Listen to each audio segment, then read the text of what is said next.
Hi, this is Leanne Finley Maxwell with Panther City Partners. Thank you so much for joining me today for my podcast.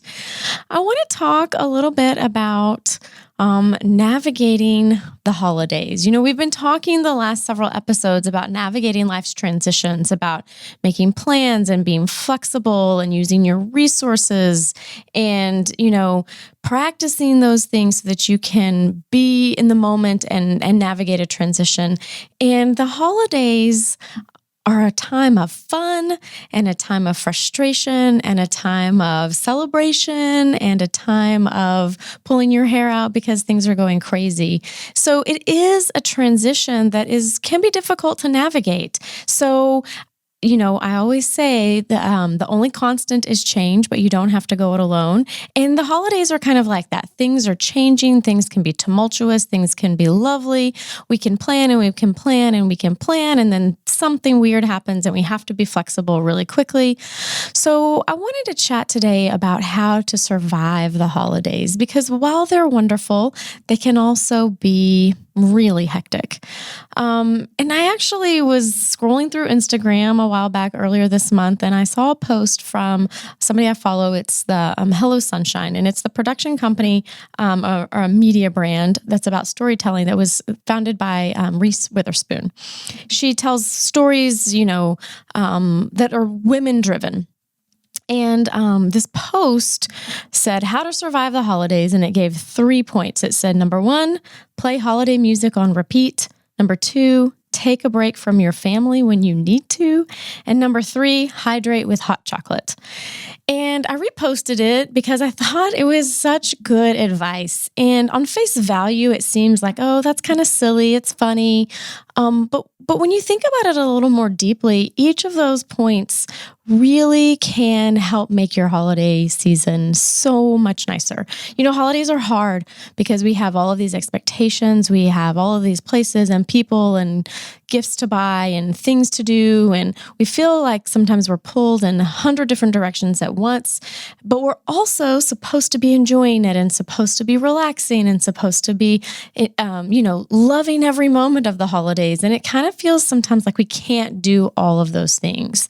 And so surviving the holidays really just takes a moment, really requires that you take a moment and step back and think about and be intentional about it. So the first one is play holiday music on repeat. Now, I like holiday music. The moment Thanksgiving is over, I start playing holiday music nonstop. I listen to different playlists on Spotify.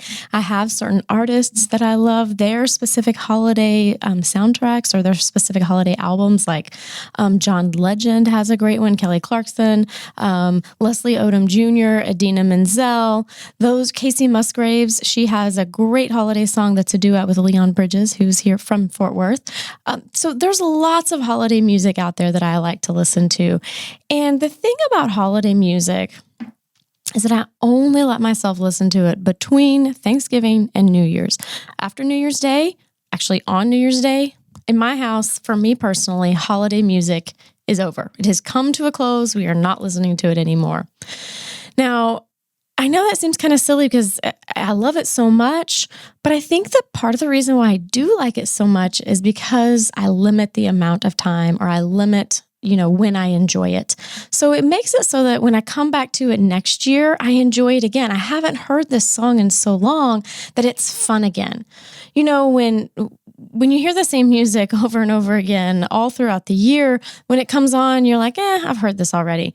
But when you kind of take a moment and you limit yourself, or you don't let yourself listen to it for a little while, when you hear it again, it can be really fun. It can be really inspiring. So let's say holiday music isn't your thing. Maybe it's Christmas movies. I also have a very limited window when we watch Christmas movies in our house.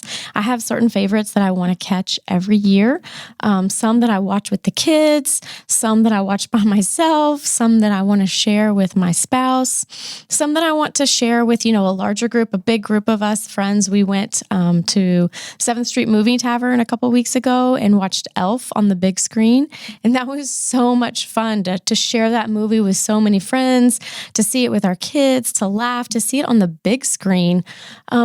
But again, it's one of those things that we do it for a limited time. We watch Elf multiple times over the break. We watch, Home Alone. Oh my gosh, we watched Home Alone the other night, and my kids who are 9 and 10, they've seen it before, but they just belly laughed. It's so funny to them. And it's so fun to watch it with them because I laugh, but man, watching them watch it just fills me with such joy.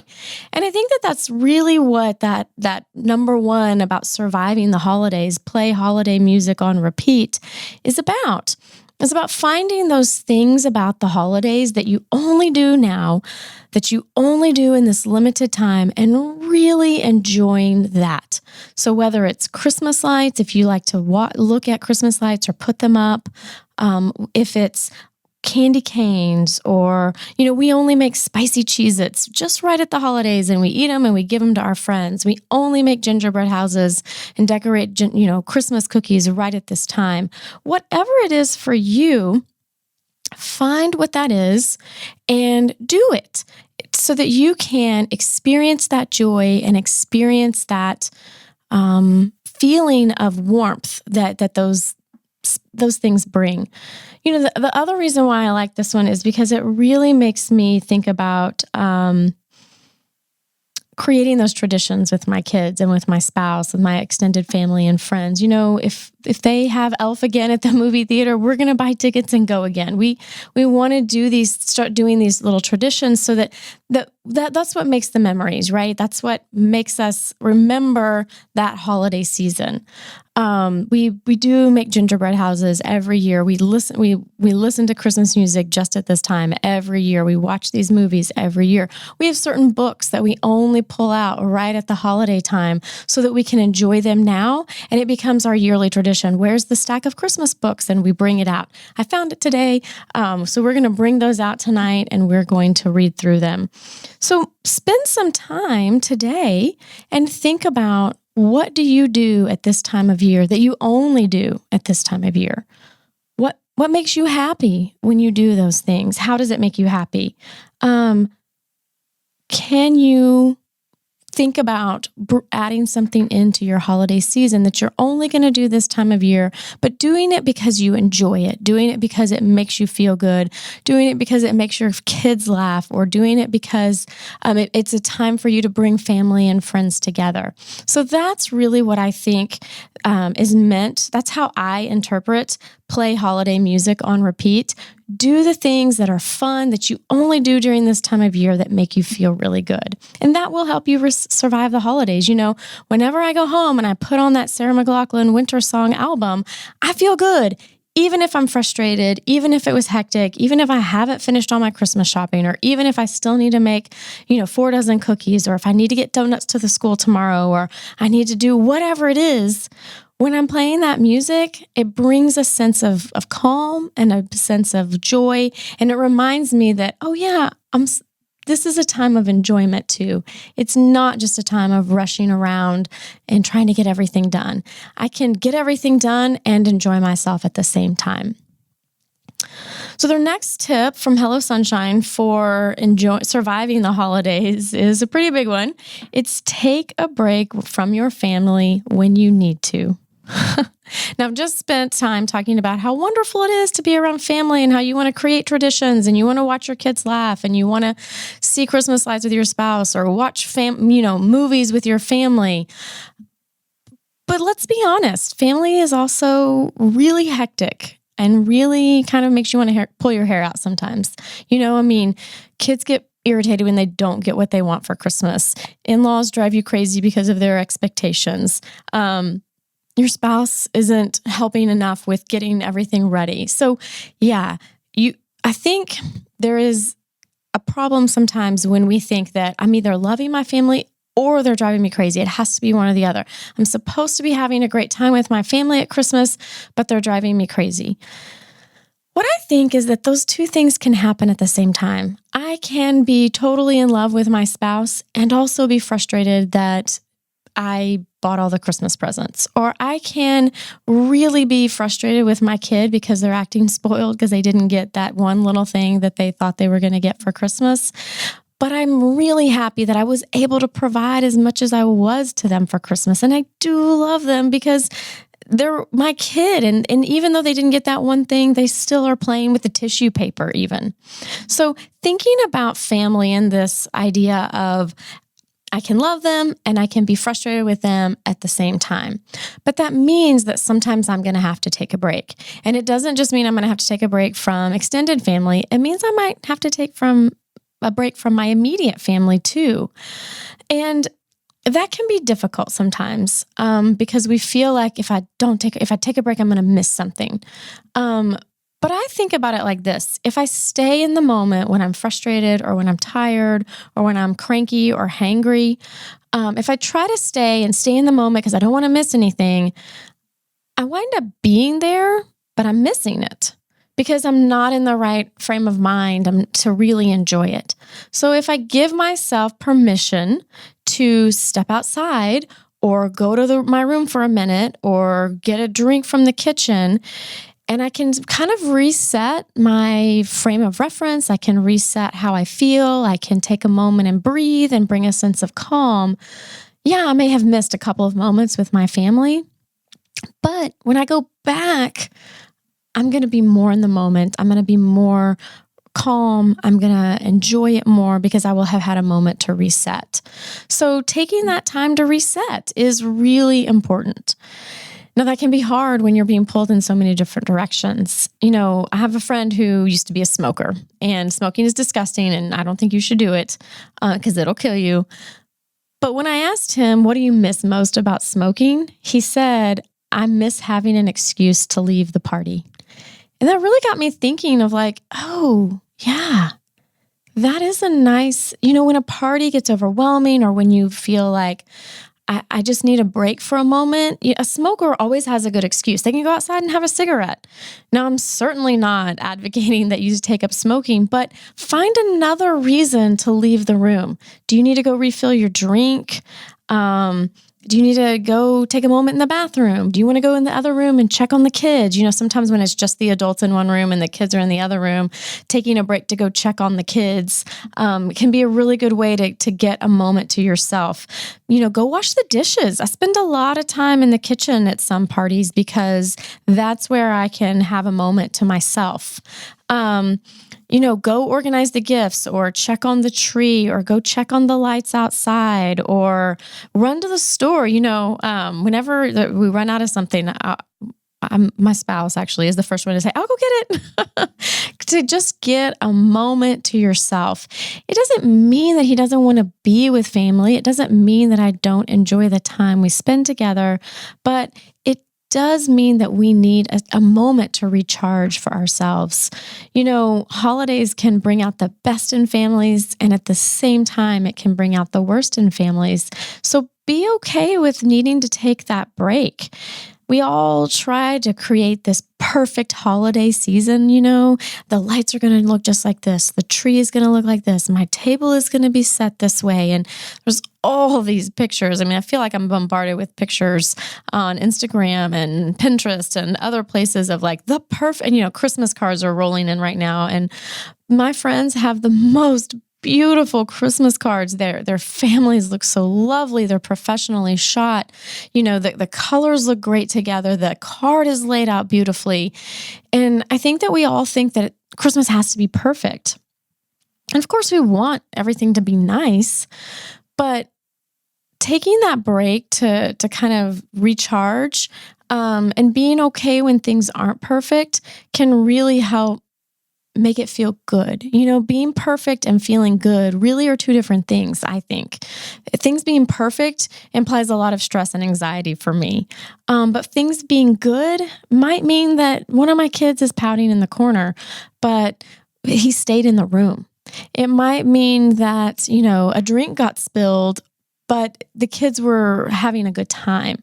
So things being good doesn't mean they're perfect. The other thing is that when things don't go well, those are the times that you remember. You don't always remember the perfect Christmas, but you do remember when things went wrong, or when something caught on fire, or when you forgot to cook something, or when you set off the smoke alarm, which I've done many times cooking Christmas dinner because I'm trying to cook so many things at once in the oven and they're leaking and the smoke alarm goes off. And we still laugh about that. If that had been a perfectly beautiful looking meal and happened, without any problem, we might not laugh about it and remember it as well.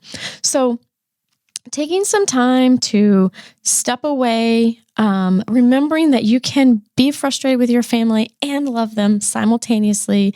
It's not a dichotomy. You can do things at the same time. Find the good in those situations.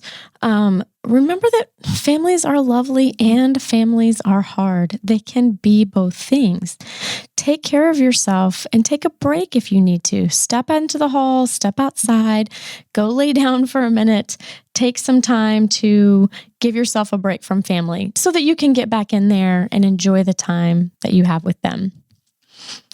The final tip from Hello Sunshine about surviving the holidays is to hydrate with hot chocolate. Now, I'm not a coffee drinker, so I love hot chocolate, and I definitely drink more than my fair share during this time of year. I like to add extra just plain cocoa to it, so it's not so sweet, but it has a real rich, dark chocolate flavor. But the way that I interpret this tip is not just about hot chocolate. It's really that word hydrate, because I really feel like hydrate is kind of the word here means take care of yourself. As I have said, we spend a lot of time running around during the holidays trying to make things nice for other people, trying to make things look good, and especially parents, especially women, we spend a lot of time trying to manage things so that the holidays can be nice for everyone else. I do that. I am so guilty of spending so much time trying to make things nice for everyone else that I really forget to take care of myself. And so hydrating with hot chocolate is, to me, it's a euphemism for remember to take care of yourself. Now, that can mean different things to different people. We have to listen to our bodies. I know for me, the holidays are a time of overindulgence in food and drink, and I like to do those things, but every now and then I have to remind myself, hey, eat a carrot, have a glass of water, try to do some things that are good for my body too. Now, the hot chocolate on repeat with Bailey's in it is a great thing too. I'm not saying that I'm not going to do those things, but when I'm thinking about taking care of myself, I'm going to maybe not have 5 of those. Maybe I'll just have 2 or whatever that looks like for you. But taking some time to do something good for your body, that might mean exercising.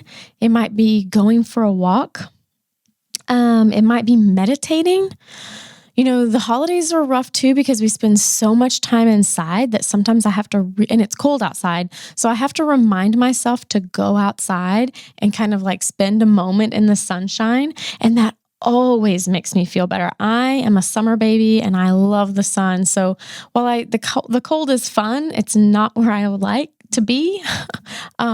So taking care of myself means going outside and getting a little bit of sun so that I can feel that warmth and remind myself that it's not going to be dreary, for all the time.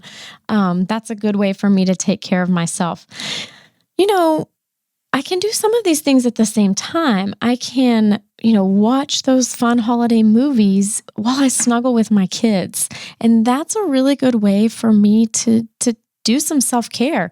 The other night we were watching a movie, Arthur Christmas, which is a lot of fun. You can find it on Netflix, I think. It's a lot of fun. And I was laying in a small chair with my husband in our Chase Lounge, and my son wanted to sit with us. So he came over and sat with us, and my daughter came over, and I was kind of squished, but it felt so good to be all snuggled up together, enjoying something together. Nobody was on their phones. Nobody was on a different screen.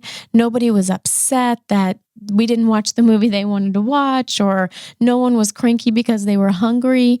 We were just together for a few moments, and it felt so nice. And that was a really important way for me to take care of myself, to have everyone real close. It didn't last very long. My husband really quickly got overwhelmed with how tightly we were all on that chair, and it got hot. But for the few moments that we were all snuggled up there together, I just closed my eyes and took a couple of deep breaths just to think like, this feels really good. And this is a part of my self-care, is to be really close with my family sometimes, to feel their warmth and their love all, kind of wadded up there together. It was nice. Today, I had to call a friend and vent to her. I was frustrated about something, and I didn't really want to talk to the person about it because I don't really need to. I just need to get over it. But I wanted to say something out loud, and that was a way for me to take care of myself, to call her and say, hey, do you have a minute? I need a vent, and can you listen? And she said, yes, of course I can. Talk away. And so I vented for a minute, and then she vented for a minute, and it felt so nice to just get that off of my chest. And now I can go about the rest of my day and be happy and be not frustrated about that thing because I was able to say it out loud. That's a great way to take care of yourself. I also call this friend when things are going well, and I just want to say, hey, I have something fun to share with you. This funny thing happened, and she listens. Do you have a moment to listen while I share this fun thing with you? Yes, of course. And then she can share something fun. Those are great ways to take care of yourself. I think it's important to think about these ways to take care of yourself. I didn't even have to try. When I made my list of how I do my self-care or things that I do over the holidays to kind of take care of myself, not one of those things costs any money. Not one of those things takes an exorbitant amount of time. Not one of those things takes resources from somebody else. They're all little things that I can do with, just by myself, or with a special friend, or with a spouse, or with a kid, my kids, that are about self-care, but not about, going out and doing something really expensive or something really time-consuming that's going to take me away from the things that I want to be doing with my family and friends right now. So self-care doesn't have to be some big weekend at the spa. It can also just be taking that moment to call a friend, or snuggling on the couch with my kids, or drinking a glass of water and eating a carrot when I need to. Those are taking care of yourself. You have to do that during the holidays in order to survive.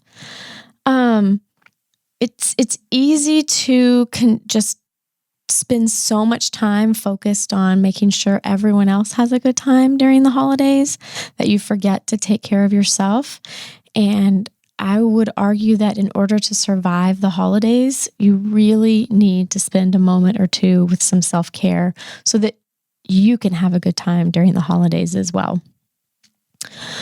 So the tips for surviving the holidays are play music, holiday music on repeat, or do whatever it is that your thing that you do only during the holidays that makes it special and makes it fun and makes it enjoyable for you. Take a break from your family when you need to. I don't really need to explain that one again because it's pretty self-explanatory. Just take care of yourself on that part. And then hydrate with hot chocolate. Take those moments of self-care. Remember that the holidays should be enjoyable for you too. And that means that you have to focus on you a little bit every now and then. I do wish all of you the best holiday season. No matter what holiday you celebrate, Merry Christmas, Kwanzaa, Hanukkah, solstice, all of those things are important holidays and important ways to express your love and celebration and care for your family, your friends, and for the world at large. I want to end with just a couple of books that I think are super fun during the holidays. My family always reads The Polar Express. This book is old. It's an old one, but it's a good one. The kids love it. I love it. The movie is fun too, but the book really just gets to the heart of that belief, that I think that, the Christmas magic, and, as you get older, Christmas starts to be more commercial. But when you're a kid, it's still exciting, and it's still about the mystery, and it's still about the magic. And so the Polar Express is a fun one for me to read with my kids, just to remind me that it's about the magic and the mystery too. This is just a fun one. It's called Snowmen at Christmas Time. It's by Carolyn Buhner, and the pictures are by her husband, Mark. And it's basically taking this premise of the snowmen come out at night and they have a party in town. And it's really cute. The pictures are fun, and it brings joy. My kids love to read it, and I think it's a lot of fun because it's that magic and that mystery of what's going on in the evenings. And it is such a time of magic and mystery that it's fun to look at a book about what the snowmen and women and kids and dogs, there's even a snow dog, what they're doing at night when we're all asleep. My last book that I want to recommend for the holiday season is called A Christmas Tree for Pen, and it's by Olivier Dunry. This is a book that I think can be really special because it's about a little girl who has a cranky dad, which some of us do, and she wants to have a Christmas tree, and she is an eternal optimist. She is going to go out and she's going to get this Christmas tree. And I think it's special because the little girl's mom has died. And I think that the holidays can be such a wonderful time, but they can also be a really sad time because they make us think about the people in our lives that we're missing. And this story is so sweet to me because her dad's cranky because he misses the mom. And I think that can be a good reminder to us that sometimes when people are cranky around the holidays, it's not because of anything that's happening right now. It's because the holidays bring up a lot of emotions for people. They're good emotions, and there's also sad emotions and maybe some anger that comes up too. And so it's a time to be loving and to be kind and to give each other a little bit of grace and try to be an eternal optimist like Penn here. She's determined to get that Christmas tree, and she's determined to find the joy and find the good in things during this holiday season, which is really all that I can wish for you and your family and friends, is that you can find the good and find the joy in this holiday time. Christmas and New Year's and all the holidays, the winter holidays, can be such a beautiful time, and they can be such a difficult time. So remember to take time for yourself, find the joy, keep the warmth, and remember the only constant is change, but you don't have to go it alone. Thank you so much for your time today. I wish you happy holidays, season's greetings, and good fortune in the new year. Have a great day.